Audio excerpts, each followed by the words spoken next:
Ayan, kukuha kami ng dahon ng tawag dito. Hindi naman dahon kinuha mo eh. Ala, ada sa bunga na ikanak mita. May maysa? May maysa mo sa bunga na eh. Saan si lolo mo? Wala. Pabaybayan ni lolo. Bari-bari. Tama na tong dahon ng saging? Ba't di mo tinawag?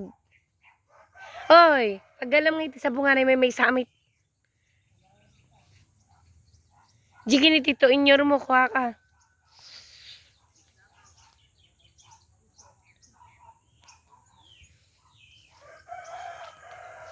Tabi. Dati to, walang ganito to.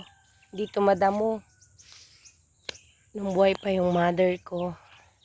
Hindi madamo to eh. Yan. Malinis yan dati. Ayan. Ito yung bahay namin.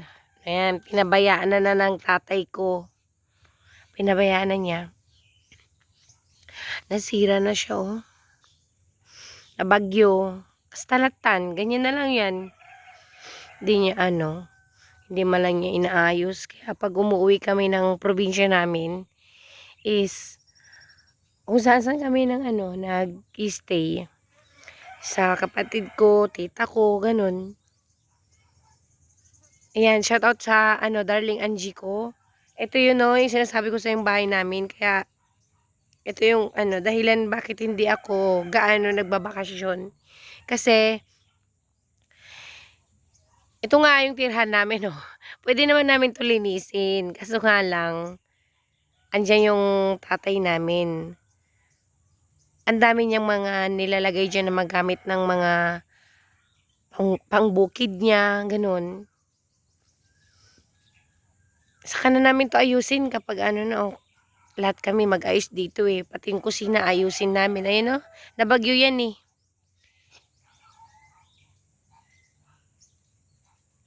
Eto dati, itong mga to, winawalisan ko ng dalaga ako, ganyan, hanggang dun. Dun sa likod pa yan dyan. May mga halaman dyan ng ate ko na Ayan yan, halaman namin yan eh. Ginawa ng pambakod. Tapos ito dati, yan, daanan yan.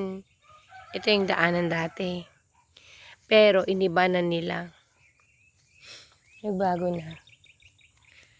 Ito, mula dyan. Tapos dito, diretso dun. Tapos nga lang, iba na yung daanan nila ang ginawa dun na sa kabila. Doon. Pasensya na kayo sa boses ko kasi namamaos po talaga eh. Sobrang sa malamig. At saka nanibago ako sa klima dito. Sobrang init. Tapos no choice naman. Sobrang init. Syempre, inom ako ng malamig. Gagamutin ko na lang to pagbalik ng Manila. Kasi puro doon ang inumin ko. Salabat, ganun. Luya. Ayan, punta tayo dito sa aming daanan. Only water dito, oh. May hose pa dito. Papunta doon. Sa bukid. Yan. Yung na yan, tubig na yan is may irrigasyon dyan sa taas. Dyan nanggagaling yung tubig. Ito yung daanan namin. Pwede bang maglakad-lakad kasi di pa ganong mainit. Di pa masakit yung araw. Andito yung mga kahapon mga itik eh. Di ko na video kasi sobrang sobrang init kahapon dito. O ayan may kalabasa. Wala ko ng kalabasa. Tabi-tabi. Dito na naman ako sa daanan. Ayan. Alam nyo to? Ito, alam nyo yan. Yan, bunga na yun, Pag naging yellow yan, kinakain namin yan. Ang tawag namin dito, pusa-pusa. Ano na? Wala na.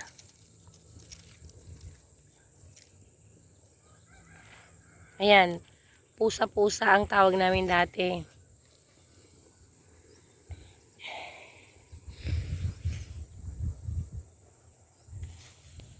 Daming tanim.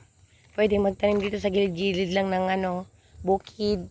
Tapos ito yung irigasyon. Nung pumunta kami dito nung una namin, August, walang tubig to eh. Walang tubig. Ayan, may isda dyan. Pwedeng mamingwit. Pwede rin maligo, ganun. Pero, no.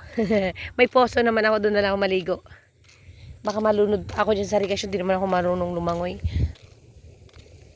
Ang lakas ng agos niya. Huh?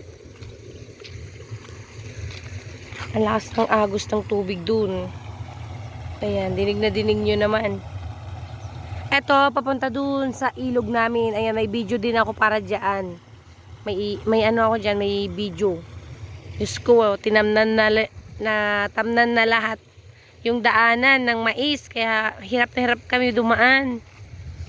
Wala silang patawad sa pagtatanim, pati yung daanan tinamnan na. Ayan. Ano sila dito kahapon eh. Sa amin kasi ang tawag dito, pag pinaano mo na to, ano mo na siya sa rotor, yung may makina. Pinadaanan na nila ng makina to kahapon, kaya ganyan na. Pwede na silang magtanim anytime. Kasi, ang daming tubig oh. Hindi problema ang tubig dito sa amin. Back to back yung yan. May ilog doon. Doon. Ito, dyan yung irigasyon. Galing ilog din yan. Yan. O, ang daming mga tanim. Ang daming tanim. Tapos ito naman yung paminton. O, ano yan? Tanim yan ng ko. Asawa ng tito ko. Pero binigyan na ako ng friend ko ng sili eh. Ayan. Pwede na siyang ibini. Pinabayaan lang nilang mahinog kasi para pag magulang na yan, pwede na siyang itanim ulit yung buto. Ayan. May kamote din dito.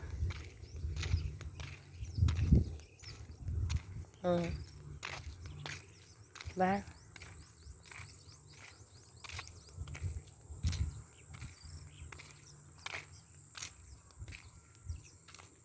Kambing. Kinakain ng kambing yung kamote. Ganda dito sa amin. Tahimik. Walang pollution. Diyan banda, mga kamag-anak ko nakatira. Diyan. Ayan, tito ko yung nagbubungkal doon sa tambak na yan. Tito ko yan. Hindi pa ako nakakapunta dito sa na to. Sa pinsan ko, hindi pa ako nakapasyal. Kulang na kulang yung day namin dito. Araw-araw meron kaming pinupuntahan. Pero hindi naman as in na namamasyal lang, masyal kami dito. Importante yung namin. Yung pinupuntahan namin eh.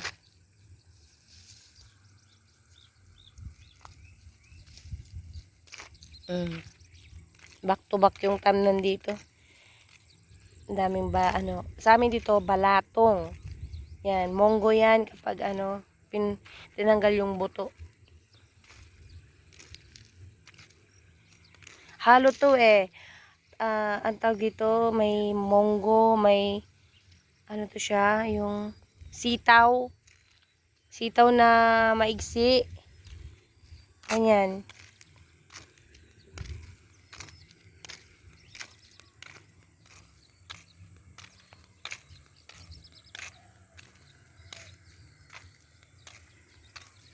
Yan, uwi na akong init.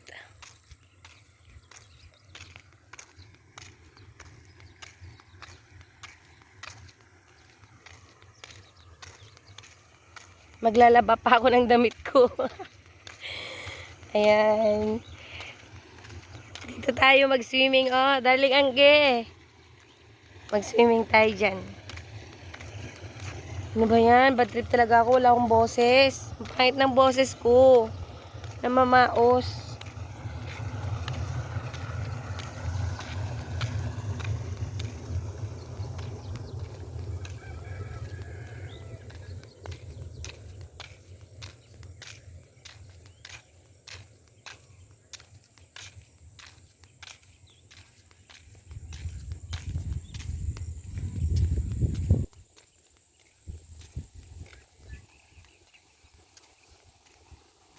Ang presko ng hangin. Ito lang yun, oh. Isang puno lang yan dito sa daanan namin.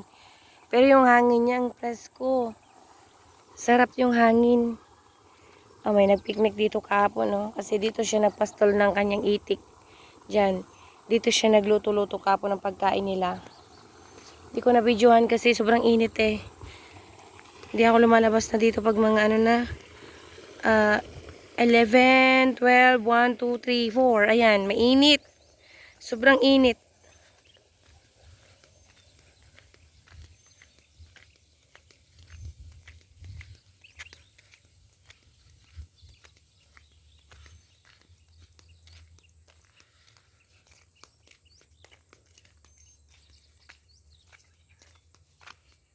Kung dito lang ako titira, etong mga to, lilinisin ko yan. Tatamnan ko yan ng mga halaman at saka mga gulay, ganon. Nabagyo kasi iba naming mga saging, oh. Nabagyo. Isa lang yung puso ng saging na kuha ng pamangkin ko. Kumukuha ka na naman ng di mo na naman ako tinawag. Ikaw talaga kahit kailan. Kalala man tiko ni Boko.